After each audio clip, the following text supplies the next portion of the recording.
Friends, we begin preparing for the lesson together. We'll read the first few items from the study materials for our lesson and prepared questions to our introduction to the study of the tea. Item starting with item 118.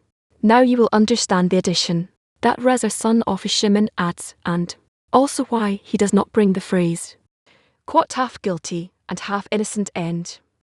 Quote like the first tea. This is so because the first tea speaks of the second and third discernments of love, as has been explained above, while Reza son of Shimon speaks from the fourth discernment of love, the eternal love, the disclosure of the face as it truly is, as the good who does good to the good and to the bad. Item 119. We learned there that it is impossible to be rewarded with the fourth discernment except when one is proficient and knows all the dealings of the love, how he behaves with all the others. Missing this is also why the great privilege when one is awarded sentencing himself to the side of merit is still not enough for one to be rewarded with complete love, meaning the fourth discernment. This is so because now he does not obey the Creator's merit as being good who does good to the good and to the bad, but only his providence over himself, as said in item 77. Yet he still does not know the Creator's providence in this sublime and wonderful manner with the rest of the people in the world. Thus we learned above that as long as one does not know all the dealings of the loved one with others until none of them is omitted, the love is still not eternal. Hence one must also sentence the whole world to the side of merit, and only then is the eternal love revealed to him. 120. This is what son of Shimon says, quote, since the world is judged by its majority and the individual is judged by its majority, and quotes etc., and since he relates to the whole world he cannot speak like the first Tanner that he should regard them as half guilty and half innocent, as this degree comes to a person only when he is granted the disclosure of the face and repentance from fear. Thus how is it said about the whole world when they have not been granted this repentance? For this reason one must only say that the world is judged by its majority and the individual is judged by his majority. Explanation. One might think that one does not become completely righteous except when he has no transgressions and has never sinned, but those who failed with sins and transgressions no longer merits becoming completely righteous. For this reason Reza son of Shim teaches us that this is not so, rather the world is judged by its majority and so is the individual. This means that after one has emerged from being an intermediate, after he has repented from fear, he's immediately rewarded with the 6,113 commandments and is called intermediate, meaning half his years guilty and in half of his years innocent afterwards if one adds but a single commandment, the commandment of love. It is considered that he is mostly innocent and sentences everything to the side of merit. Thus the side of false becomes merits too, as in the words of the first Tanner. It follows that even if one has a cup full of iniquities and sins, they all become merits for him. Then he is as one who never sinned and is considered completely righteous. This is the meaning of the saying that the world and the individual are judged by the majority. Thus the transgressions in his hand from before the repentance are not taken into consideration whatsoever, for they have become merits accordingly. Even the completely wicked are considered completely righteous once they are granted repentance from love. Active workshop. Let's discuss the text. We just read and write down questions that came up in the 10 in preparation for the lesson. All right, so let's discuss what we've just read and write down questions that come up in the 10 in preparation for the lesson, please. Yes, there's the issue of justification, justifying the Creator, and through one's corrections he can judge the whole world to the side of merit. So the question that comes up for me is, how could it be that everything becomes Corrected, we see that he is the good who does good to the good and to the bad, but how can we say that in light of history? Everything we've seen with our eyes and senses, it wasn't a mistake we made there. Was some suffering, so how to justify all the suffering, everything that happened in the past? After now, we've only discussed the connection between the person and the creature in concealment, and after the first revelation, so how suddenly all of a sudden the connection between the person and the creator becomes the connection between the creator and everyone else. And then, with respect to how the creator relates to everyone else, the person feels if he's corrected, and so how is that? Yes, and what are the others for the person? How is that important? And also very interesting, what are those sins, transgressions? How do they, what do they do? Actually, what do they give you? I've said yesterday this is registered, and the person's name, it's like her, it's like a play here, you need to hug here. You have to slay, but what is? There's the topic, the subject of it, yes. Says as Bam explains to us, there are 4 stages: repentance from fear, and repentance from love. So I want to ask, how can we make our work in the tenor part of this process? How can we support each other so as to reach repentance from love? Yes, there are questions here, really, with respect to the entire process, and specifically these paragraphs we read. So what up to now he didn't have a connection with the creator, or maybe more accurately, what kind of connection did the creator have with these creations? We see that the entirety of the correction is only in one's connection with others. So what kind of connection did he have when he made the first correction of fear? And what is that new kind of connection that opens up for him, which he now has with the others, which he did not have before? Turns out eternal love is not only when I discover that creator is good toward me, but that he was good, the good who does good toward all the created beings. So how is this process taking place? How do Ian it relative to others? Yes, writes that the world is judged by its majority, and the individual is judged by his own majority. So in states of spirituality, how can it be that the world is judged according to the majority? We always say that the world follows the few, the Kabbalists. So in terms of spiritual development, how can the world follow the majority? Friend, we enter a silent worship connection in one heart where we all feel the creator inside. Let's enter connection, silent worship connection in one heart, and feel the creator inside. Hello, we're reading from the writings of Salam, the introduction to the study of T. Rot. We continue from item 118. You can find the stud material in the AR system and Onig group info, and you can send your questions live through those websites. I hear you. Item 118. Now you will understand the addition that Rabbi Elazar, son of Rabbi Shimon, adds, and also why does not bring the phrase half guilty and half innocent like the first can, or so, because the first he speaks of the second and third discernments of love, as has been explained above. Rabbi Elazar, son of Rabbi Shim, speaks from the fourth discernment of love, the eternal love, the disclosure of face as it truly is, as in the good who does good to the good and to the bad. Yes, yes. Shot any questions? No, then let's continue.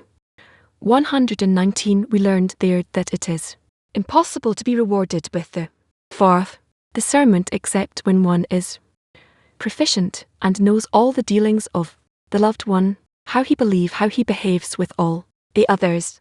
None missing. This is also why the great privilege when one is awarded sentencing himself to the S side of merit is still not enough for one to be rewarded with complete love, meaning the fourth discernment. This is so because now he does not attain his merit as being good, who does good to the good and to the bad, but only his providence over himself. He still does not know his providence in this sublime and wonderful manner with the rest of the people in the world. We learned above that as long as one does not know all the dealings of the loved on with others until none of them is missing, the love is still not eternal, hence one must also sentence the whole world to the side of merit, and only then is the eternal love revealed to him. Questions Gad. Please, I don't know if there's an answer to this question, but it's not entirely clear in which vessel can you feel this. The dealings of the loved one, all the creatures of the world, and missing. There are such exalted words. Yes, how he behaves to him his good. Who that's good, you know the states. That's also not clear with which vessel. Is this perceived? I couldn't tell. You a person who follows along with what we learn here, how can it be that such a thing will be revealed? But on the other hand, this is what he writes. Yes. Continue, says also, when a person is rewarded with determining everything to the scale of merit is still enough to reach complete love, and I am going to ask, what is complete love? He writes that it's love that comes from both sides, the side of good and from the side of the bad, meaning it doesn't matter what he receives from the Creator. Complete love shines within him in return. What is then this point where I see the friend on the scale of merit, and it's not enough for love? What is that point? Is this on the way to complete love when I see the friend in my vessels? The line of merit is that like in between state intermediary, it's still a state where you don't have absolute complete love, and so that's how you relate to your relationship with the Creator. I still don't see his entire attitude and love toward me by seeing the friend in the scale of merit. Yes, thank you. Among two people, if I feel that the other loves me completely, that's it. There's no demand beyond it. So why the Creator, even though he is feeling complete love, he wants to see the Creator relating to all the people like that? What do this the man come from here? It speaks not about how one relates to the Creator, but rather how one relates to the concept of the Creator, who relates back to everyone, leading everyone, including everyone. And so what's important here is to determine the way in which the Creator relates to everyone, meaning a person discovers not that the Creator's love is not eternal, but he is not relating correctly to the Creator. No, yes, well, good morning. We see the word measure here. How can you explain that? I don't know, but a person certainly has some scale with which to measure everything he feels, and so that's how he should relate to it. He should measure, and so that's how he conduct himself. So one way to look for the highest virtues and the friends see their merits, if it's written so, then yes, for the time being it's not written anywhere. Right, yes. Gee, what does it mean that he has to sense himself? He must sense himself and the whole world to scale of merit. Yes, I'm going to press sentence the determine. We know the Creator gives everything, so what is in the power of a person to sentence and determine? But the person influences what he sees, what's revealed to him. That's what we're talking about. How does it influence it? Through his attitude, through his actions.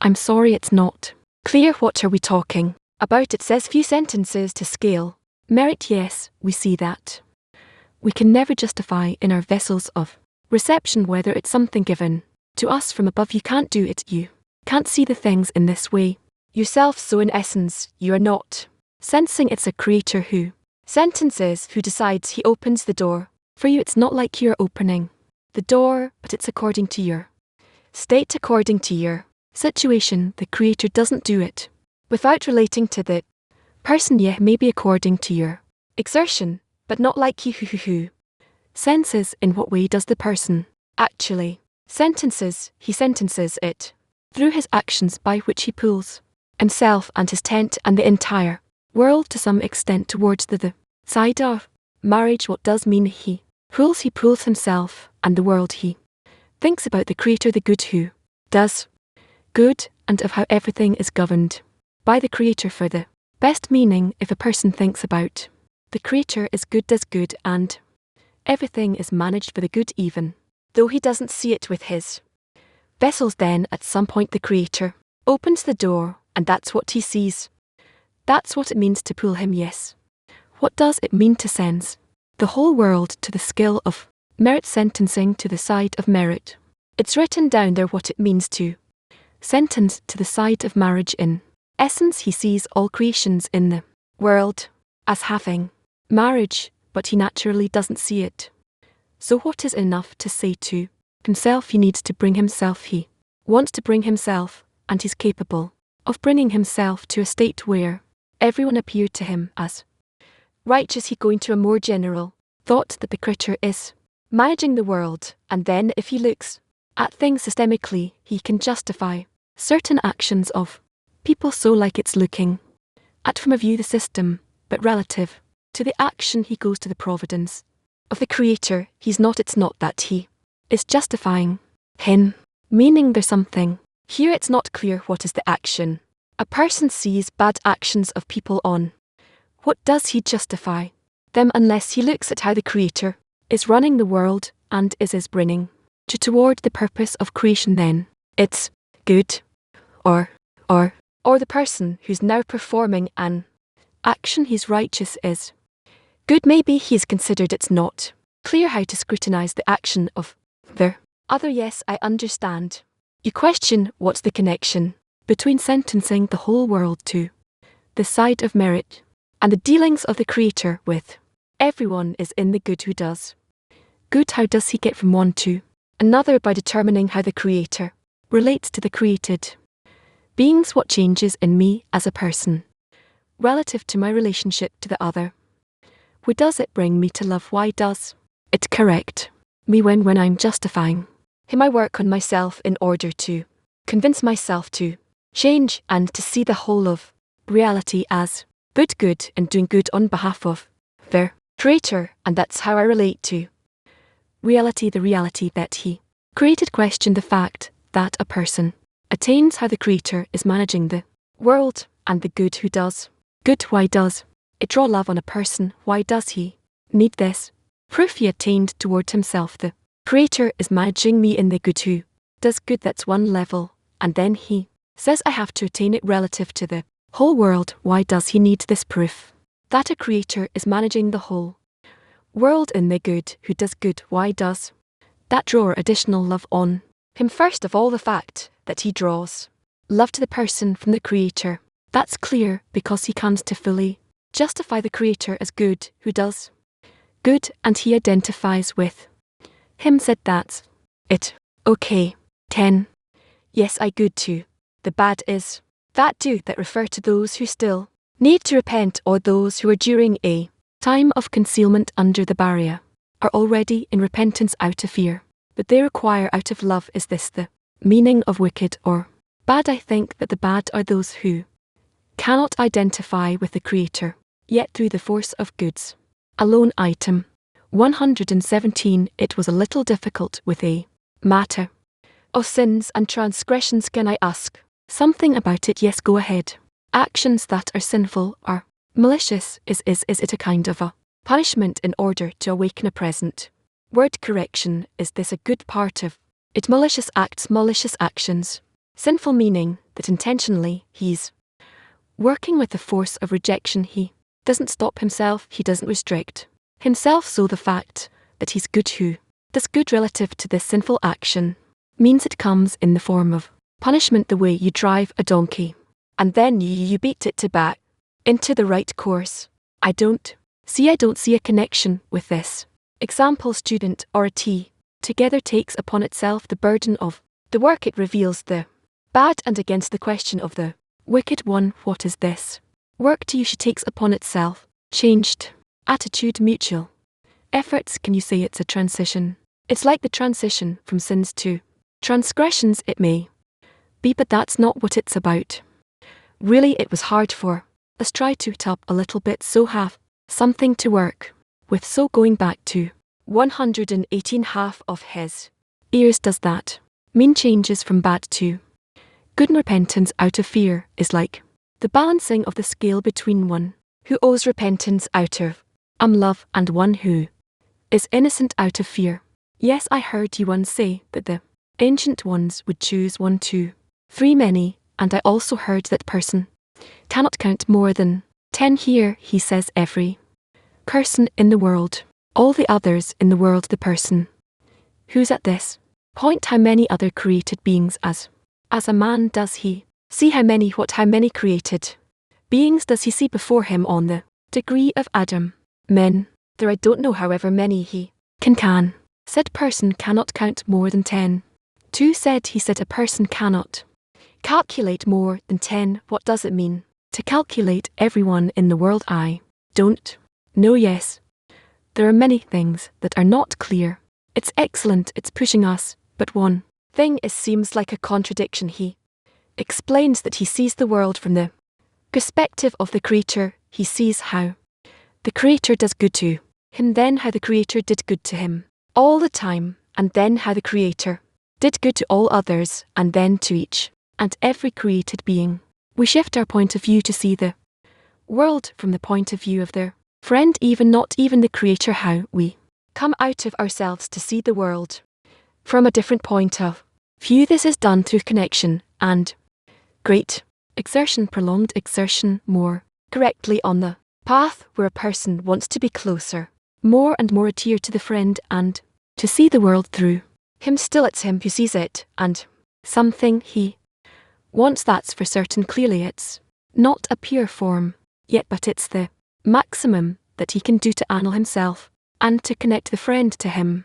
And there's something about this mutuality that helps it work. I don't know, yes, of course, but how exactly it happens in practice I don't know. What does I meant to see the friend purely, supposedly without one's will to receive, without his will to receive? He appears before me. How is that possible? That's how it is. It can be. No, you're right, but in fact, theoretically, you could say that. What do? I imagine myself inside of me, depict him inside of me, I make him great inside of me, I owe myself toward him inside of me. Yes, and what does this action bring about, or this imagination in my inner world, that I make him great? I see it's a friend, it's me. By this you want to see him as the greatest of all. What changes does it bring in me? You become accustomed to accepting the friends as greater than yourself. What is happening in me is a result of that. When I make this image of the friend, I mean it's not the friend, it's his image. What happens in a person as a result, what happens to the person is that he becomes accustomed to seeing others as being greater than himself. He surrenders before them, and then so it changes the order of relationships. The image of the friend is higher than the image, my own image. But what happens as a result, what changes in his perception of reality, is an outcome of that. The person becomes accustomed to seeing the world with different eyes. How come the friend has to be bigger than me? Why not equal to me? Reach a spiritual state, I have to be the least of everyone, because that's how it is in the spiritual reality. Yes, okay, another question. You know, everything is internal work of a person, his efforts. He said I have to work on myself to convince myself to change and see all of reality is good. Who does good from the side, from the point of view of the Creator? What is this action of convincing myself? I see black, and you say convince yourself it's white. Yes, what is this action of convincing? I replace the way I look at things, the way I measure from what's typical to me. I replace that with what's typical of the front, but I see everything is black. So what about it? I tell myself something else that I don't see, and I don't feel. How do I convince myself in truth? How can a person convince himself that this is so, where we're inside of deep inside he's not convinced? No, he needs to convince himself that he's in a group of righteous people, and that he wants to closer to adhere to his righteous friend. And for that to be true convincing, is this an action in his mind, in his feeling above it, more in his feelings? Yes, when we read these words of Parlo Salam, they are so high, so wonderful, I just want to lower my head in awe and reverence. What is the right attitude when we read about such a high state?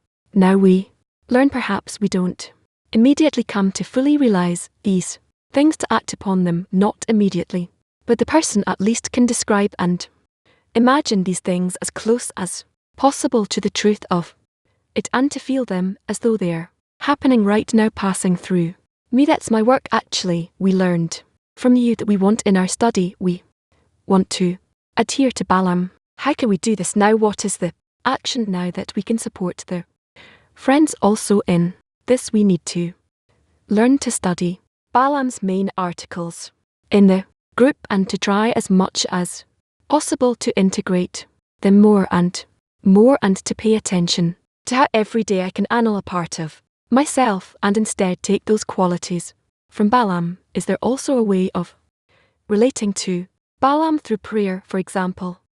We study together and we listen to what he tells us to a group studying together, how we need to relate to each other and what exercises we need to partake in, and that's our work, to apply Balaam's exercises, Bashers and the other Kabbalists, as that's how we build the connections between us, the relationships between us, and according to that we advance more and more. And is there also a prayer that we could reach out to Basim, or is it not? Makes sense. A generalized prayer we all need to pray so that what we're trying to accomplish by our efforts will succeed, right? That's all. Again, I heard you said we need to convince ourselves that the friend is great when I wish to convince someone of something that I don't believe in. I don't feel it's a complicated task. It requires proficiency, skill to do it. Yes, all the more so for a person to convince himself something he doesn't believe, he doesn't feel, he doesn't think it is. So that's a matter of inner work. The person should be closer to the friend then, and to constantly try to be with him. Man, so to always be connected and to seek a connection, to ask for more quality. So the first step in this process should come by coercion above reason, not in the form that you're drawn attracted to it. Yes, the goal at this point is to identify, let's say, from 100% criticism or see in an incorrect light, to look for the smallest positive point in this friend, and then it's realistic to try to adhere to him. It could be that you start with question how innocent or pure have to be in this work of growing the friend. Let's say a friend is asleep every day in the lesson, so I have to find every answer. Let's say, oh, he's just fooling me, he's acting on me, he's giving me a place to work. For example, the friend, he comes and he teases me. Let's say something that might insult me or hurt me. I should also say is giving me a place for work. Well, I'll try the question is it right to be more focused on the work of growing the friend? Does it mean to find place these things that I saw as positive, or invent stuff I can't see in him right now? Yes, I want to see the friend as being in the ideal state, the ideal spiritual state. That's all of it. In this I can do anything I want in this game in order to reach this attitude toward the friends. Anything I want internally, yes, of course. Let loose. Women lose, from Latin 24 women, it says in item 118. Larson of Arabi Shimon adds about the fourth phase of love, which is the eternal love, meaning the revelation of the face, disclosure of the face as it truly is. So what is this fourth phase of love? Fourth discernment of love.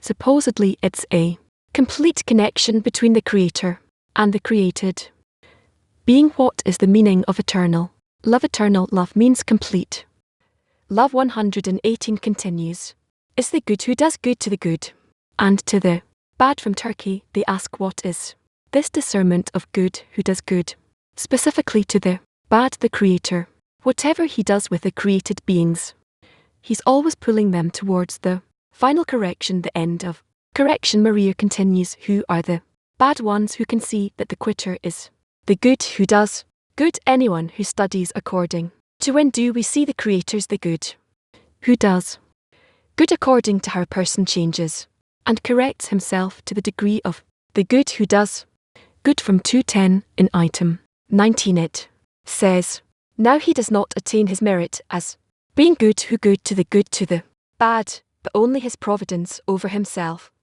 It still does not know his providence in this sublime and wonderful manner with the rest of the people in the world. What Does it mean to accept the providence of the Creator, the Creator's attitude towards all creations at all times and for all of them together and each one individually? How can one person bring the whole world to a state of love? They don't know, but we need to try. Each and every one of us should do that.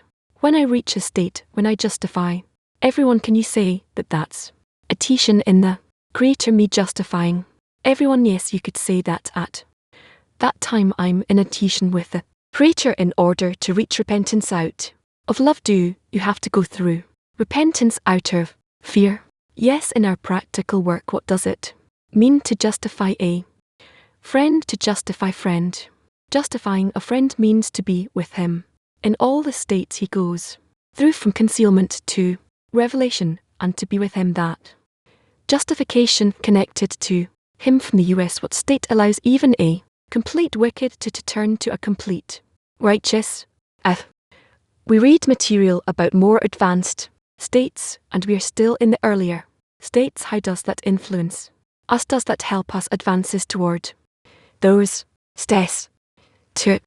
When I see in this world actions where I cannot say about them that he's good who does good, such actions of the Creator toward the created beings. So just to understand the attitude of the Kabbalist toward such actions, let's take an example. Years ago both Bam and Rash were alive and they saw the Second World War is rolling in.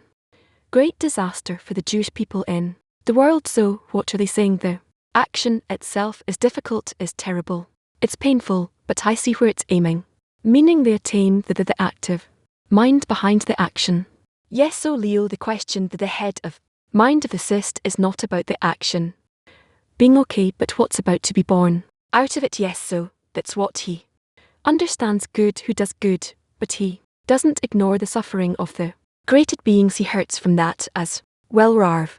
Yes, heard you say that to justify a friend means to be with him in all the states he's going through, from consumed to revelation, and to justify and be connected to him. Does that mean that the state that I'm seeing on the friend right now, and to understand it, to feel that this state is a state on his spiritual path that he's going through right now, and I'm joining him and supporting him, and I'm accepting this state the way it is. Yes, but it doesn't mean that I see him corrected. Rob, no, if I just see him during in this process. Yes, when a friend, let's say I work toward a friend incorrectly, I detected it, I see that I was not acting correctly, but it's very easy for me to continue to forgive myself and then see it and keep going. But when a friend works for me incorrectly, it's harder to forgive and forget. It's something that is a sort of burned into you, and I see it in the tea in all kinds of forms. The question is, why is there a difference that I'm more flexible when revealing bad about me, and some revealing bad about someone is more difficult? Well, it's due to the same ego, the will to receive, how to relate to an action that one friend took against another, and it's very difficult for him to forgive and forget, how to turn it into a state where something bad was revealed in me and I forgive and forget quickly. I don't know what you're talking about. Are you in one group together, one action together? Are you acting together, connected together? What's happening here? There 10 probably takes place in everything. People keep things in their belly, things that were down to them. It's hard for them to disconnect from these things, to move beyond it. So how can you relate to one friend harming another, insulting another? How can relate to the way he relates to things, the bad things that he did, where he's more forgiving, more flexible? How can you relate to it in this way and then move through it? Pray, only prayer can help, no other action. Well, where will you take such powers from? Only the friend you pray, or the whole 10 should take responsibility? I don't know, it depends on the specific case.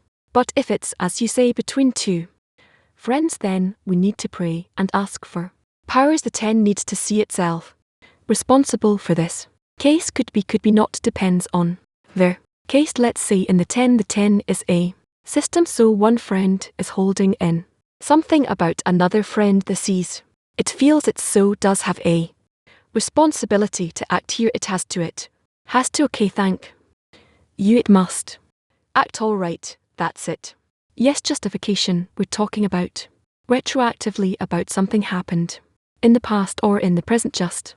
But there are times in the world where certain decisions can influence the future of the world or the future of the state of Israel, and we're approaching such a time right now. For example, the elections in the US. We see how this is influencing humanity and the future of the state of Israel. How do you see it? How to correctly relate to it to such extreme points in humanity that can determine things one way or another? I don't relate to it that much. It's a game. It doesn't appear to me that it will influence us very drastically, that it'll have a big impact. This game, as you call it, whether this candidate is elected or this candidate elected, can this influence the future of Israel or humanity? Of course it'll have an influence, but with that we shouldn't ascribe such great importance to this. If a callous knows that it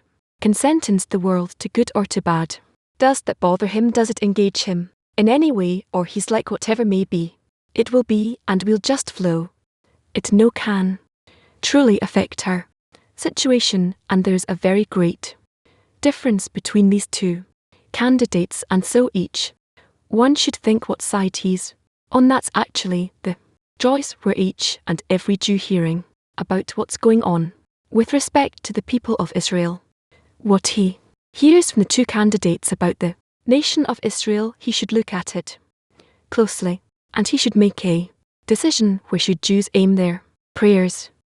The elected president will be as close as possible to the hearts of the Israelis. All right.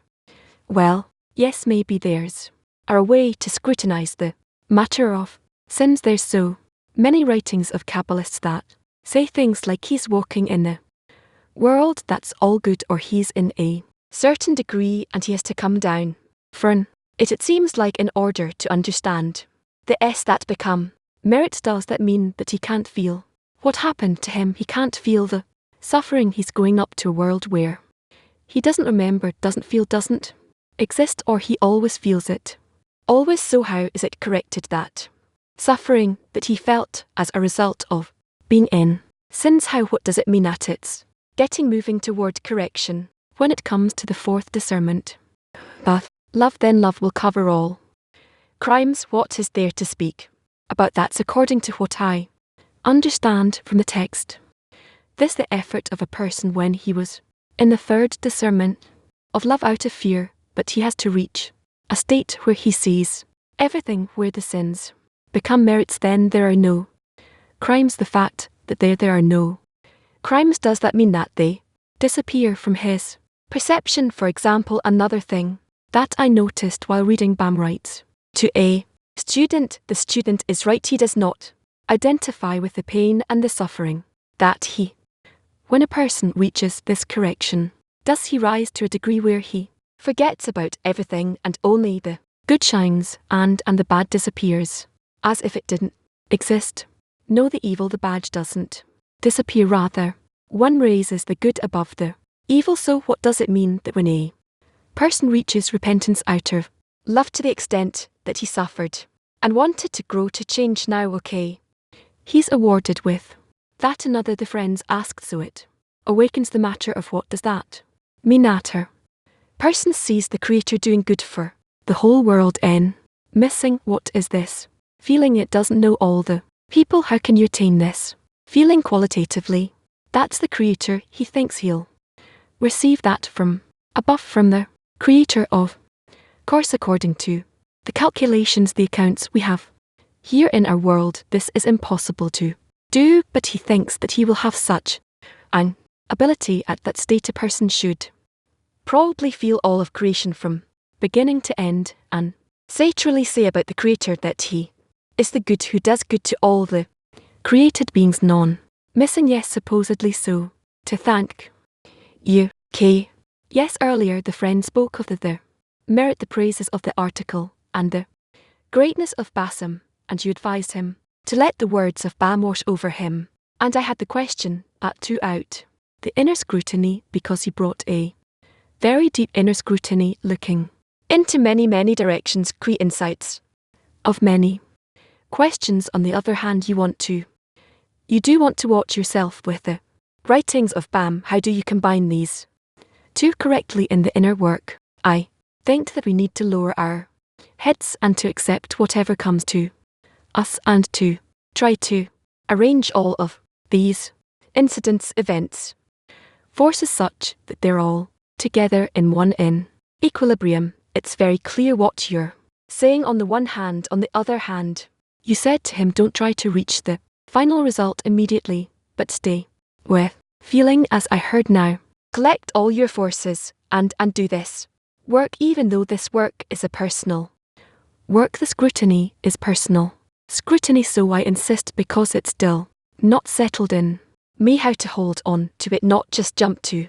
the outcome, not to just want to reach the final step, although this is the tendency of many friends here. Nevertheless, we need to try to go through all the states we read about, all the states that can be, and that takes time. Now you don't need to be hasty, and then we reach a conclusion and understanding of this state and all the states that happen in a complete way. Arabi Lazar, son of Rabbi Shimon, we heard about him also in the Arad article. Yes, I have a question. Is there a connection between the act of justifying the friend and preacher and the mutual guarantee between us which brings us to love? So what's the connection between mutual guarantee of the people of Israel and how he says that the V has to be for the entire world? Yes. So what's the connection between mutual guarantee, AR, and the justification of the other?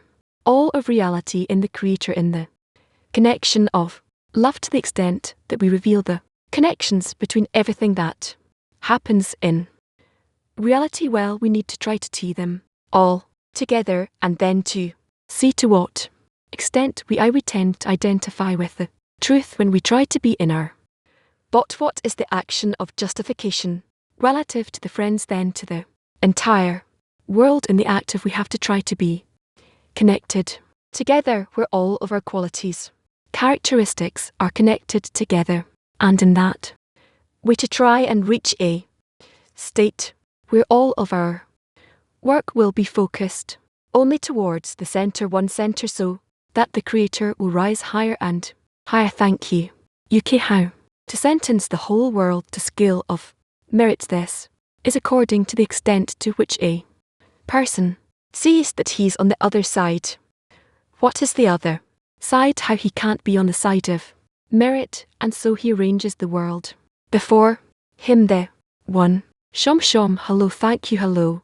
Hello. An example for the 4 states of love we just read about. And if we take a large workplace with a great boss, let's say, and I see that he loves me dearly, this boss, he lets me as so, and I begin to love him.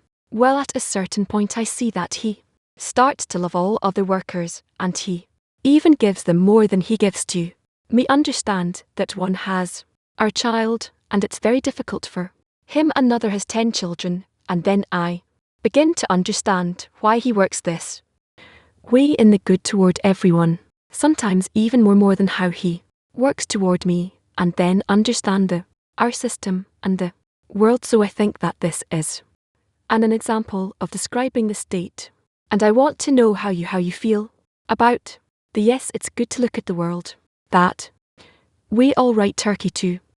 How can a person reach a state of purification and complete love, truly reach complete love to the Creator, and what are we lacking to reach that complete work? Just to connect together and to try to be oriented towards the Creator, so that we feel that we're entering into His force, His connection, His gravity through this direction. That's all. What's up if I'm in a certain state where I can't justify the Creator? I cannot see that He's the good who does good. How should I work? What should I ask for? How to pray? How to connect? What is the work? Then pray for the Creator to open your eyes and heart. What is the result of the prayer? We have to see, receive what I'm asking for. I don't know what you'll see as an outcome of your prayer, but you will. See, typically, the more you ask, nothing is happening. No, not true, not true. You need to know exactly what you're asking for and what you want to hear, and then it may be that you don't receive what you wanted to hear, but something else. 10. Hear the friends that's revealed between the friends, and all of you together need to discuss how close you are to that.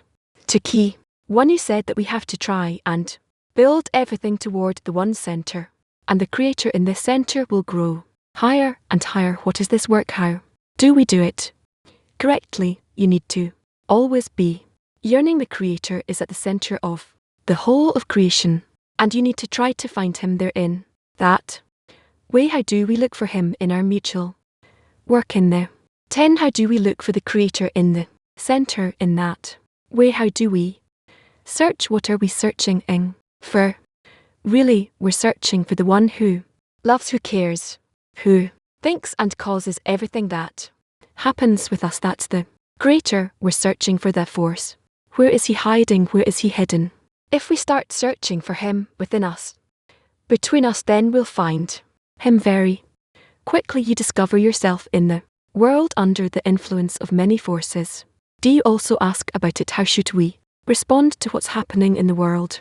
Should we even respond? Or if I understood you, you say we have our path, and we should look for connection with the creator. So how behind all these forces, all these important influences, to find the connection with the one force, not to deviate left or right. For that we need to aim for the center of our society, our organization, and then at its center we'll discover the creator. How to correctly aim ourselves at the center of the organization.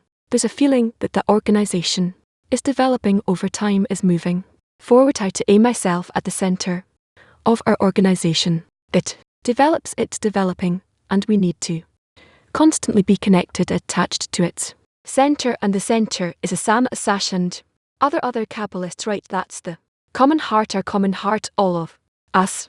Okay, yes. I have a question about questions. There's a state today where sometimes most you teach days friends are teaching in your place. 2 friends are sitting here and teaching. I'm listening to the questions of the friend, and each one is asking from his own world, his own style. Sometimes it's not exactly a question, it's a thought, and he asks you for confirmation if it's correct or not. And in my heart I'm trying to think of what would I say if I would be in your place. Can't understand how to deal with those questions. My question is, when 2 friends are sitting there and they're giving the lesson, how should we students ask? How should we raise questions to that pair of friends? What's the right way of doing it? You all want to ask, what should we do in order to discover the creator? That's the point.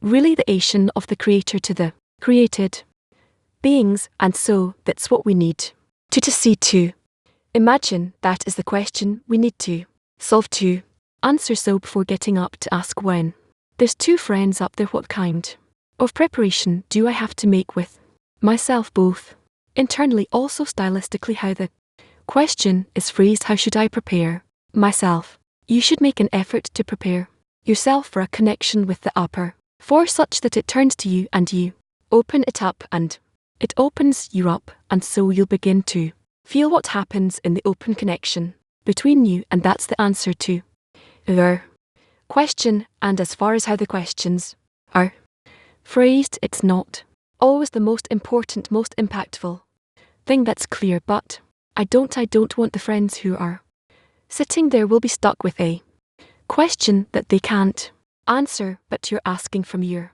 heart, from your mind, from your problems. And so to the extent of the incorporation of course, they'll feel there's room for that. So how should they deal with such questions? Try to incorporate that's all. Thank you. Know when a person wants to recognize relation, can you recognize it towards relationships in the group, or towards understanding the text as much as the text is clear, or yes?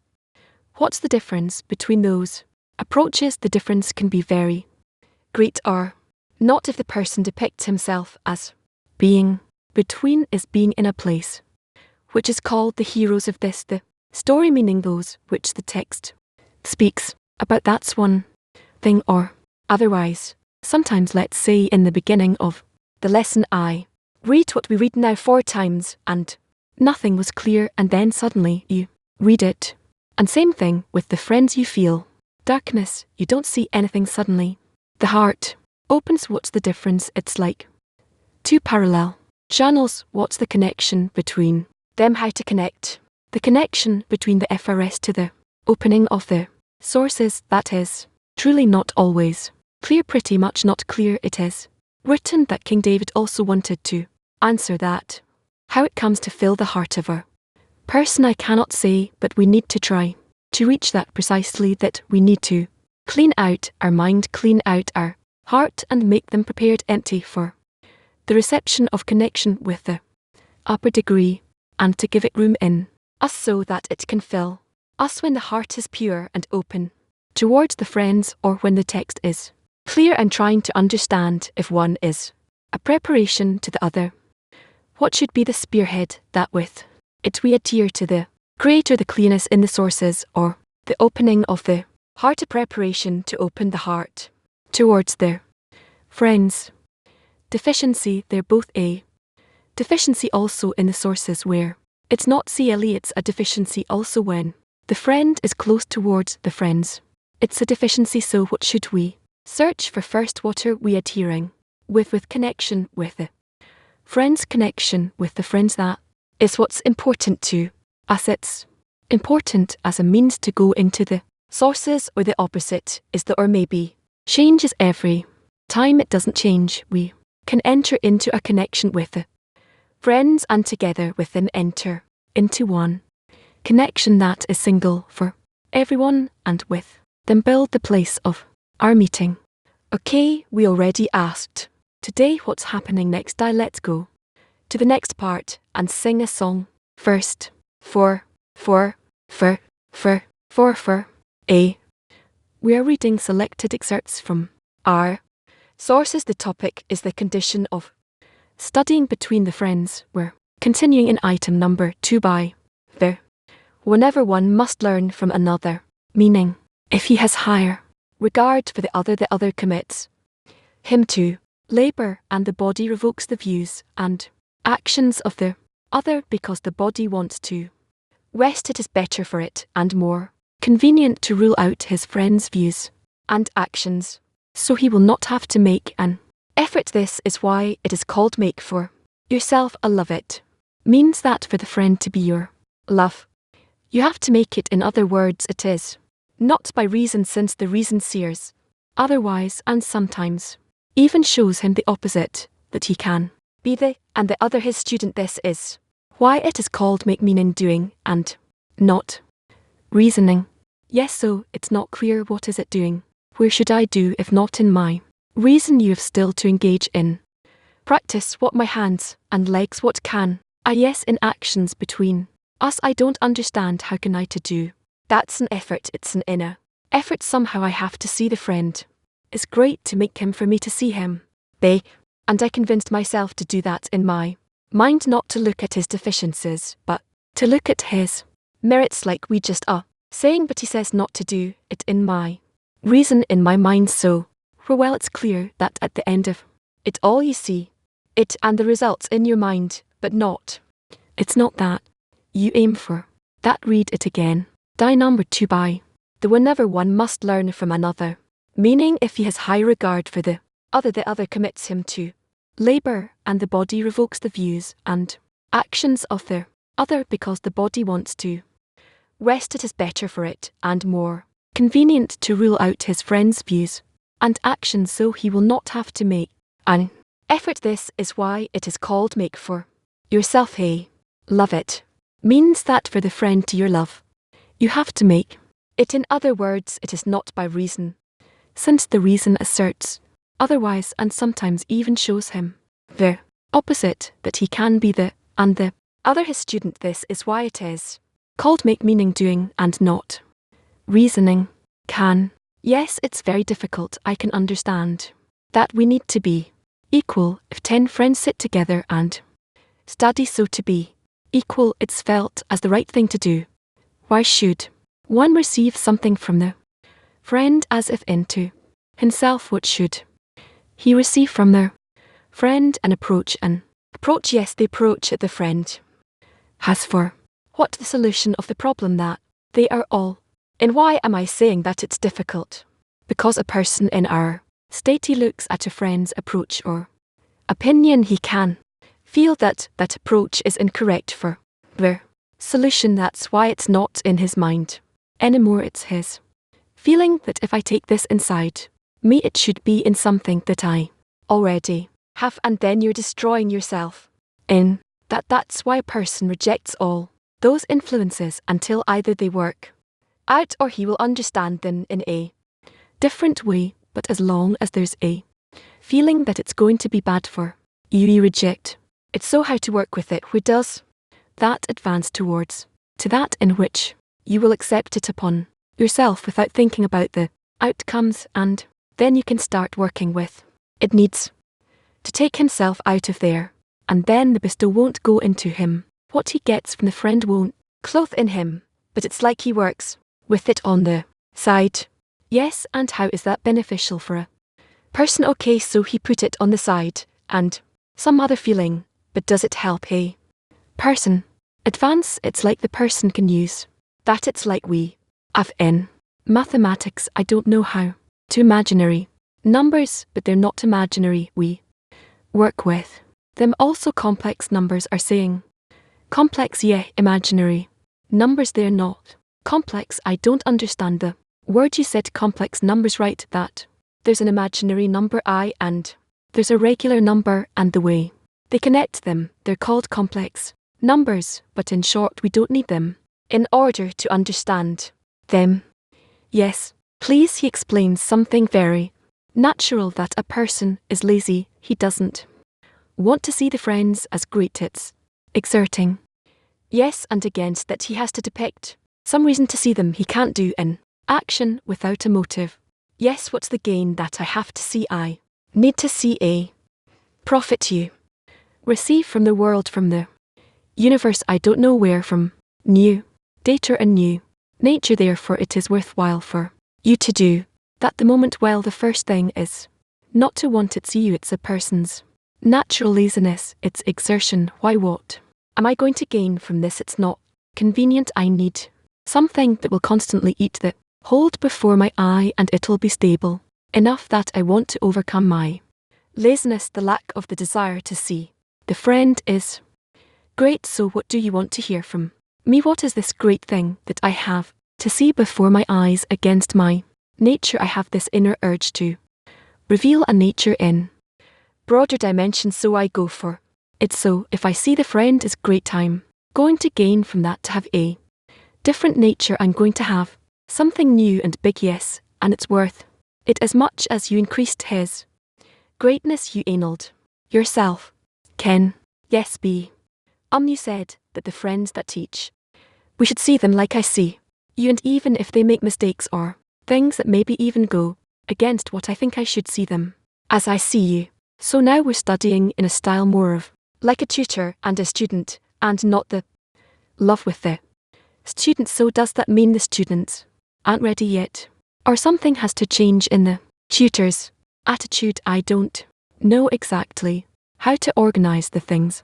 Maybe, but whoever wants to resemble the teacher, so here in such a way he has these opportunities to engage more with that. That's what I think. I have nothing more to add than that.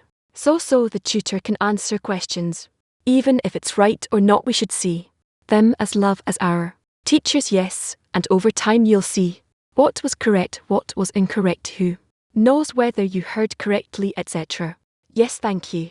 Yes, when I see the friend is that's through exertion my profit is clear. But now if a friend, the tutor, sits here and gets a relation from the students that he's like that he's great, how can he watch out for himself? I don't know. I'm suddenly he's sitting now, they're his friends, and now they're his students. So if it's ones it might not be too bad, but if it's for a long time, so we teach in couples. And but Still, what can watch over us there are a lot of friends that are afraid from it, and as a result what SH asks, so it's not they're afraid to answer questions 'cause they say, what am I have to explain, and then the lesson becomes like something social. It might be good for the veterans, but the new people that come, they want answers, and if I sit there I'm afraid to answer, who am I that I can answer? And anyway, you have to guide us somehow, otherwise it won't be clear what to do. What can I give? I don't know. So how will we know? Should the lesson be more social?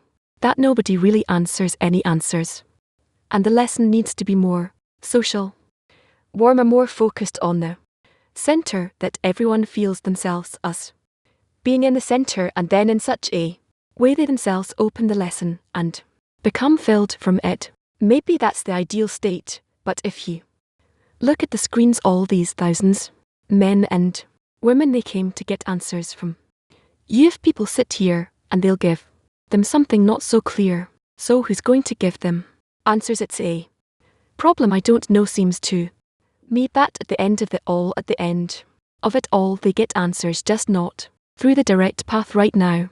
They're getting answers from you, but how will they get answers from the tutor sitting there and doing workshops? And sometimes they say, you answer, and I don't know, maybe if a student answers, it might not be right. It's not an answer. It doesn't matter whether it's correct or incorrect, it's really just completely not. It's not important. We're demanding a student, a beginner, to listen to a different student and be a Z, and then he'll really receive from him. It's a very difficult task here. He sees you as the love. He heard your answer, so it's sufficient. He believes, so there is no choice, but you all learn together as a society, all of you. So a new period came, that there's not one person. Tutors will sit here and we'll have social gatherings, and the answers will come from the creator or from the friends, and yes, from the friends. Yes, I say and understand this principle. Studying in a group compared to studying with a teacher. If we study even in 110 and each one sees the friend as the, and we study together from the sources we read, so what's lacking in those conditions in order to advance spiritually? There's lacking that you ask question and try to answer those questions such that everyone will participate. Okay, and that participation is the study together. So we're sitting 10 friends before the sources, reading together, speaking about it, asking questions, answering each other in an open way. So that is the perfect conditions to advance. Yes, so why do we need a teacher? We need, because if we don't know how to answer, so then the teacher comes in and answers, but it's not that they can study without a teacher an answer that the teacher will give. It's a teacher that the friends will never reach. No, it's completely not the case. An answer that the teacher gives is an answer that is logical, that's accepted by them. What's the addition that the teacher gives? What does the teacher see with that entertainment can give them, that they can study according to the right conditions with the sources connection between them? He needs to be at a higher degree than then, and then they will be certain that they will not leave the path, and they will progress correctly. So the teacher's on a higher degree than them, and by asking him, connecting to him, they hear him. What does he do in them? What does he do to them? Yek, what does the creator cause in the student? I would say order. What he's an usher. No, but for each and every one of the students he makes this order. What order? Internally, yes. So there is this spiritual action that the teacher does in his students. Yes, so can a student, whether veteran or experienced, he can't come in instead of the teacher in attainment. Really, no. So we have a problem. It's not a problem when you study without me. You study the material, and gradually that material becomes clarified in you, and then afterward we come to that in which we scrutinize it. We're speaking of a state where the friends are studying in a group a lesson that isn't giving. The friends are studying together. Yes, so how do you do it without the teacher? Without a teacher in attainment who does that inner order in the students? No, because you also learn that from the study material.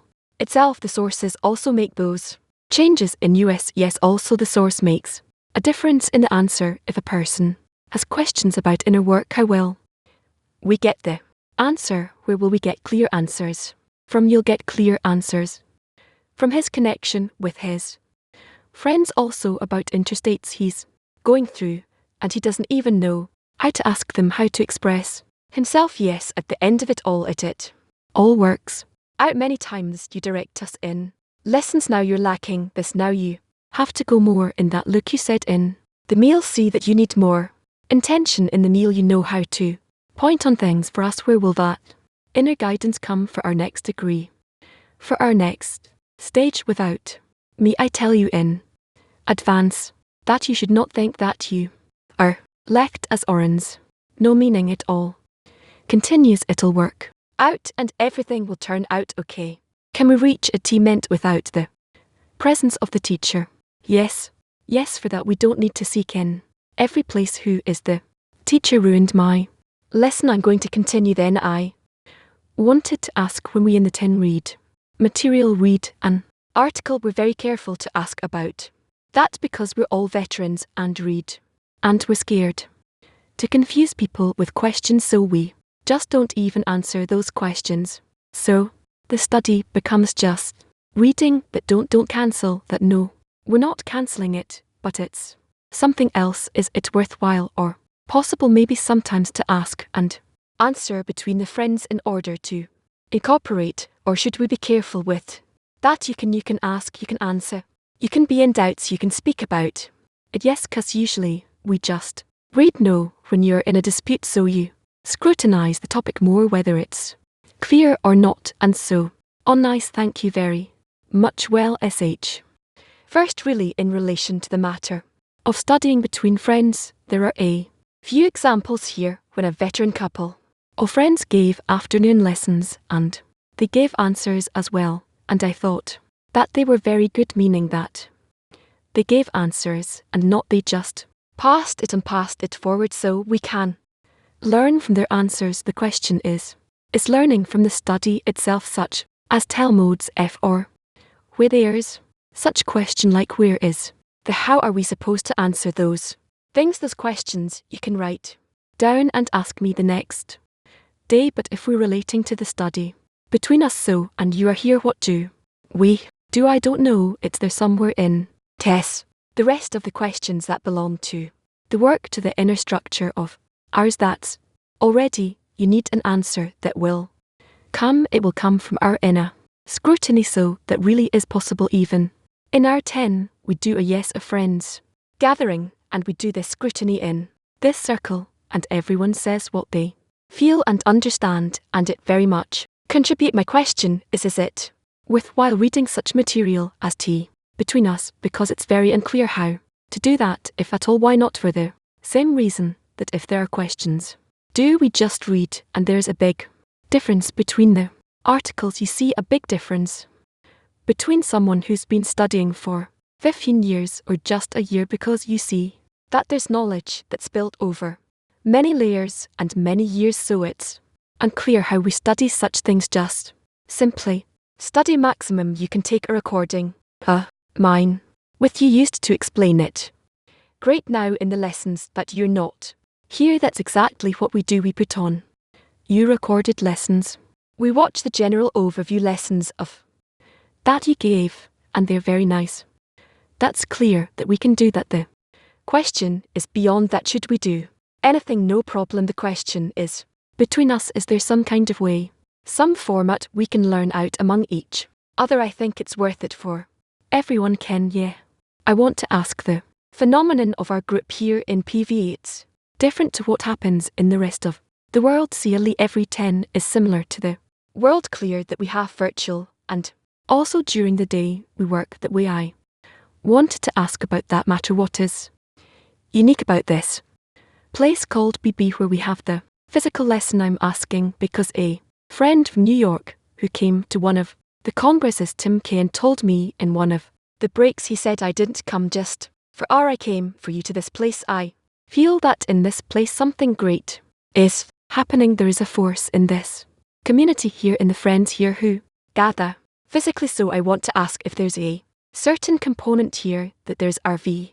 There's 10 and there's some kind of physical group here. Yek what is the its role to this whole part? I think you have all the conditions in order to enter a connection between you and in that connection discover the creator when we have some kind of gathering here like a lesson or a friends gathering. Is there some kind of thing that happens here, some center of course it's a force which can draw to it all the rest of the friends in the world. Clee. Yes, is there a difference between two kinds of lessons? There's a difference between the morning lesson and the afternoon lesson in terms of the audiences that are in the afternoon lesson. We see that it's mostly women, even though it's more or less the same number of people. Should there be a difference in the kind of teaching between these two kinds of lessons, where friends give lessons in the morning as opposed to the friends giving lessons in the afternoon? Should there be a difference? I think not yet. Not yet. Part-tainment and part warn't so somehow, but for now there isn't. And what is the correct form for one and for the other? Just as we study, just as we study. As you answered that the instructors are more like tutors, where they'll say now we'll watch a clip, now we'll read, now raise questions, now friends will answer the questions, and we'll invite everyone to their kind of like this thing that's managing them. Yet let's say you choose what's more convenient. Could be that in every lesson the combination of the groups you'll have, you have a different form. What does it mean in every broadcast, in every group, in every lesson? The groups gather the tea, so you all have a different form of study. Okay, what is the place that friends ask the people? What is the place of the guides, the tutors that give room for answers? I think so. Not only answers, but also explanations. Everything in the morning and in the afternoon. Yes, morning and afternoon. It depends on you. What do they answer based on? I don't know what the question. From what they see, they can add an explanation to the lesson. Can make yourself, or is for the benefit of myself, or is it for the benefit of the friend that I am making him? Or I don't understand. There's you and there's the friend. In one excerpt it says that I learned from my students more than from everyone else. Yeah, her goal, I heard from you many times, is that we need to cons ourselves with the attainment of the friend. So maybe for the benefit of the fact that the friend attains, I need to learn from them. Whichever way you decide, whatever you decide, I'm not going to let you ask any more. Sit down quietly. That's it. You can be instead of everyone constantly with your hand up. Can. What does it mean to learn? To learn means to discuss what's written in the book. What does it mean to learn from the are to learn from a person who is in a higher degree than you? In order to do that, I need to join my deficiency to a complete CLE. You need to add yourself into the whole. Velas. Ken, what do you say? That it doesn't matter if a friend answers correctly or incorrectly. Actually, for the studies, it's not important. But for understanding the material, for advancing in general, that is important. I'm asking because when you explain something, so I accept that as absolute truth, I need to connect to that. And that gives birth to new understandings and attainments within me. Yet in relation to a friend who says something, so I need to pass it through my filter, because if I pass it through this filter, then I won't learn anything. I remain within myself yet, so I need to accept what he says as absolute truth.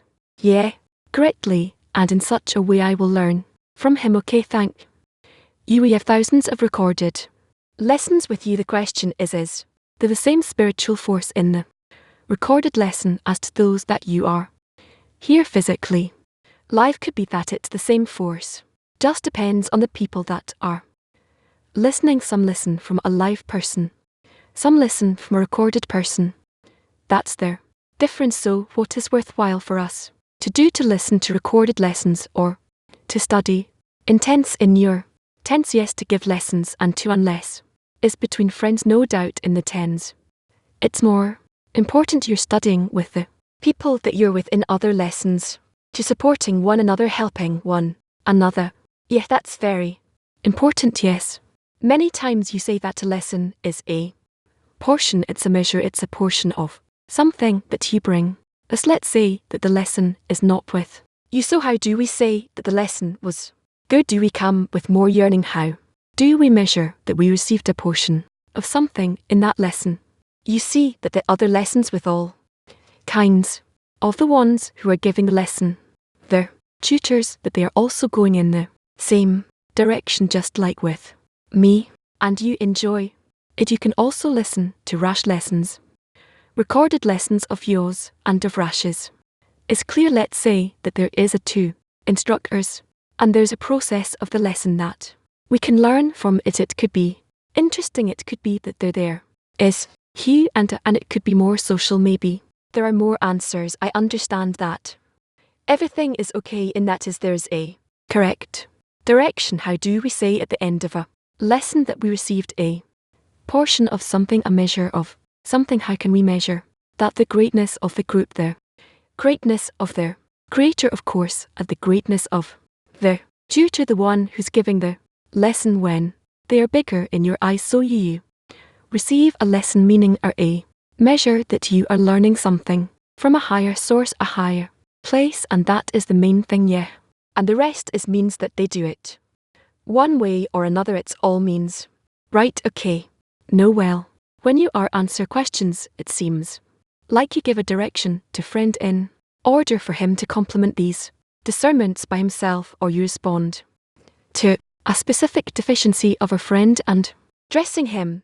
That's how I feel it. So the question is, how do we as a society, if we want to be in a similar place to the example that you give us, or simply to answer the questions that the friends raises here in a free way, you need to answer your friends that are asking questions in the same style, the same form that you have learned and that they are asking. Don't turn things around. What does that mean? Arts and clear and open form. What does that mean in relation to what we study? If they ask, you answer what's each one in relation to where he is, his place, each one as much as he heard, as much as he heard from the Rash.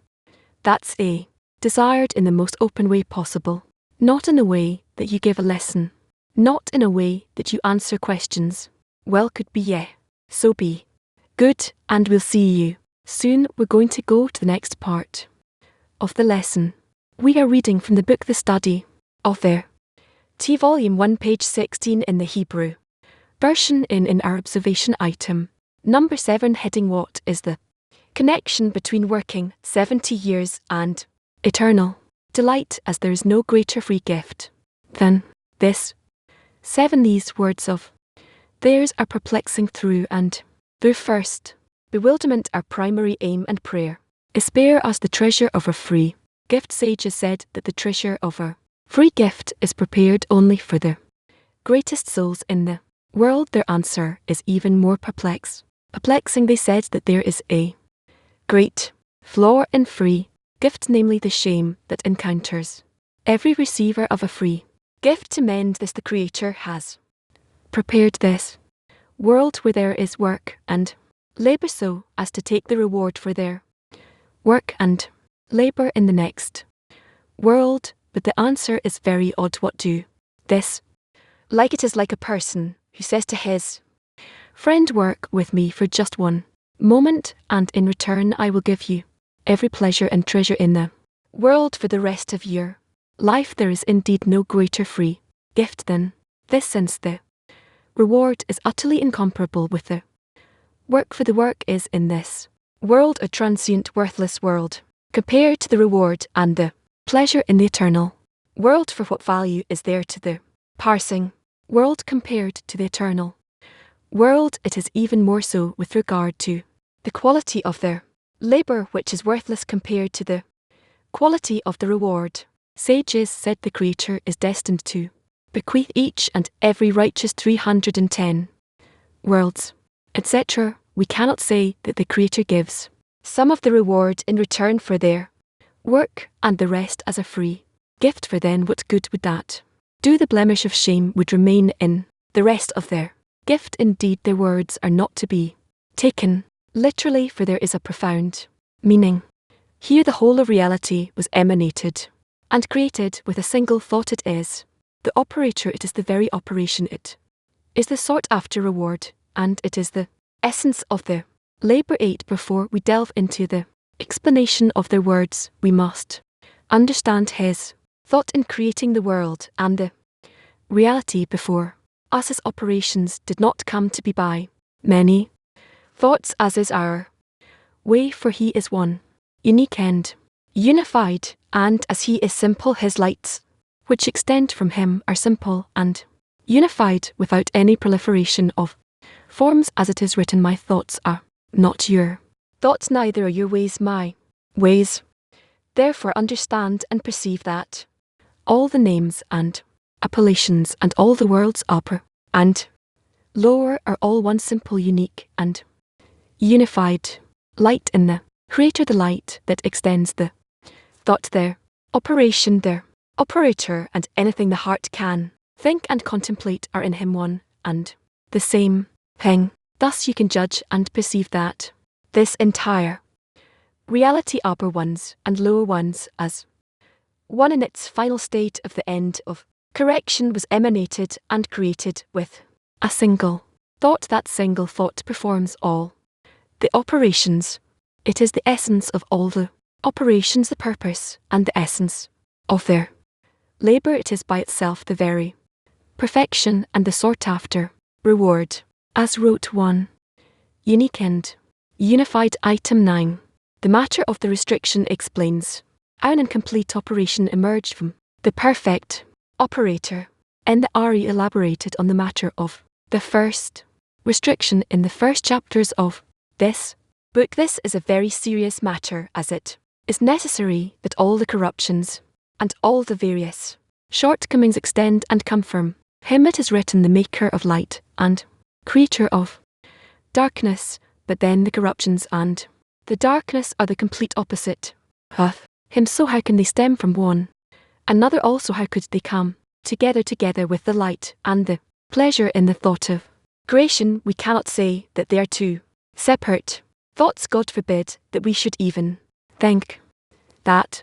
Thus how does all this extend from him down to this world, with scum, torment and filth, and how do they exist together in the single thought? Chapter 2, Item 10, explaining the thought of creation. Now we shall come to clarify the thought of creation. Certainly the end of the world is in the preliminary thought. Even in corporeal humans with their many thoughts, the end of the work is in the preliminary thought. For example, when one builds one's house, we understand that the first thought in this engagement is the shape of the house in which to dwell. Therefore it is preceded by many thoughts and many actions until the shape that he had predesigned is completed. The shape is what appears at the end of all his operations. Thus you see that the end of the work is in the preliminary thought. The end of the work, which is the AIS, and the purpose for which all these were created, is to delight his creations. As it is written in the Zohar, it is known that his thought ends and acts immediately, for he is not a human who is impelled to act.